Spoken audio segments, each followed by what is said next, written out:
Selamat siang, Ibu-ibu KPM yang saya hormati. Bertemu lagi dengan saya di sini. Seperti biasa, kita akan mengadakan pertemuan bulanan kita. Namun sebelum kita lanjutkan, saya mau tanya, masih ada teman-teman kita yang belum hadir saat ini? 2 orang lagi ya? Ya baiklah, karena tinggal 2 orang yang belum hadir, saya rasa kita lanjut saja pertemuan kita sembari menunggu teman kita yang belum hadir ya, nanti mereka yang menyusul. Baiklah, apakah ibu-ibu masih ada yang mengingat apa yang kita bahas di pertemuan bulan lalu? Masih ingat enggak? Bulan lalu saya kan menayangkan film yang tentang Jetun ya, yang dia menggunakan kakinya untuk menulis, untuk bersisir, untuk bermain piano. Masih ingat apa namanya itu kemarin, Bu? Iya, penyandang disabilitas ataupun anak istimewa. Masih ada yang ingat apa itu arti dari penyandang disabilitas? Oke, terima kasih. Nah, jadi kalau dalam kehidupan kita sehari-hari, penyandang disabilitas itu seperti yang Ibu tadi katakan, sama artinya dengan cacat ya. Biasanya kita artikan itu dengan cacat. Namun, saya mau ingatkan lagi tentang pengertian penyandang disabilitas seperti yang kita bahas di bulan lalu, bahwa penyandang disabilitas itu adalah mereka atau orang yang mengalami keterbatasan dalam hal apa?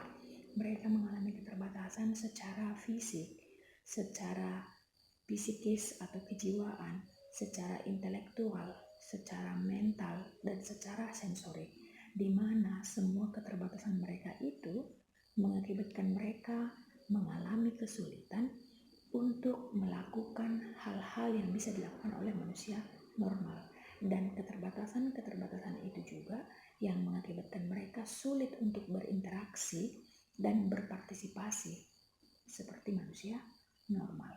Nah, jadi kalau kita melihat orang-orang di sekitar kita yang seperti itu, apa yang kita lakukan? Tentu tidak menghinanya. Nah, kenapa kita tidak boleh menghina penyandang disabilitas? Karena penyandang disabilitas itu juga adalah ciptaan Tuhan. Iya, baiklah, terima kasih. Nah, jadi kalau di bulan lalu kita sudah bicara tentang pengertian penyandang disabilitas, maka hari ini kita mau bicara tentang hak-hak penyandang disabilitas. Nah, jadi penyandang disabilitas itu memiliki hak yang sama dengan kita manusia yang normal. Ya, jadi jangan kita mengira walaupun mereka punya keterbatasan, bukan berarti kita punya hak yang lebih dibandingkan mereka. Tidak, kita punya hak yang sama dengan penyandang disabilitas. Sebelum saya bawa ke hak-hak penyandang disabilitas, saya mau kita semua membayangkan. Coba kita bayangkan jika keadaan mereka itu dibalik. Coba bayangkan jika kita sebagai penyandang disabilitas, apa yang akan kita lakukan untuk memenuhi hak-hak kita? Ya, jadi sebelum kita mengabaikan hak-hak penyandang disabilitas, kita harus terlebih dahulu memposisikan jika kita di posisi mereka.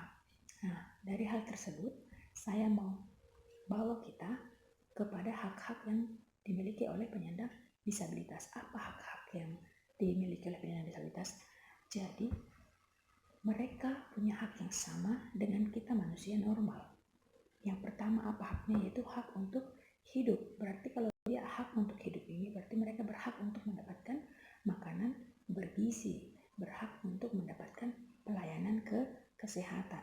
Lalu selanjutnya mereka juga berhak untuk bebas dari cercaan, bebas dari hinaan, dan mereka berhak untuk mendapatkan perlindungan.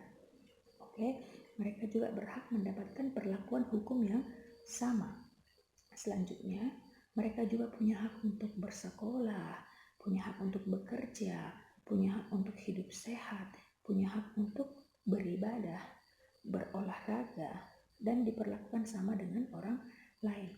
Nah, jadi hak-hak yang dimiliki manusia secara normal sama halnya dengan penyandang disabilitas, mereka juga punya hak yang sama. Nah, maka dari situ dapat kita simpulkan bahwa penyandang disabilitas memiliki hak yang sama, dan kita sebagai manusia yang normal punya kewajiban untuk memenuhi hak-hak penyandang disabilitas tersebut, sehingga mereka juga tidak boleh didiskriminasi atau dikucilkan. Karena apa?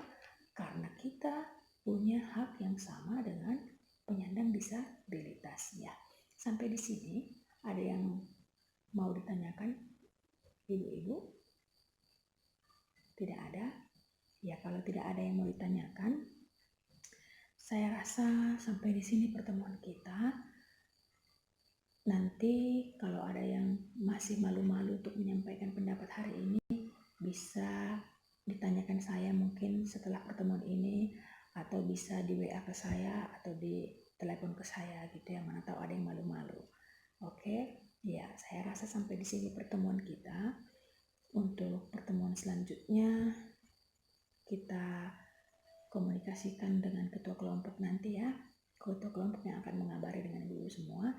Harapannya apa yang kita dapat hari ini dapat kita aplikasikan, dapat kita lakukan di kehidupan kita sehari-hari. Kalau kita melihat orang yang punya kekurangan seperti penyandang disabilitas, sebaiknya kita tidak menghina atau mencercanya, tetapi kita harus membantu mereka untuk memenuhi hak-hak mereka. Itu tandanya kita sudah belajar yang namanya tentang hak-hak penyandang disabilitas. Ya, demikian pertemuan kita hari ini. Mohon maaf jika ada kesalahan yang saya sampaikan selama pertemuan kita. Sampai di sini. Semoga kita tetap sehat, semoga kita bisa bertemu kembali di pertemuan selanjutnya tak berkekurangan suatu apapun. Sekian dan terima kasih.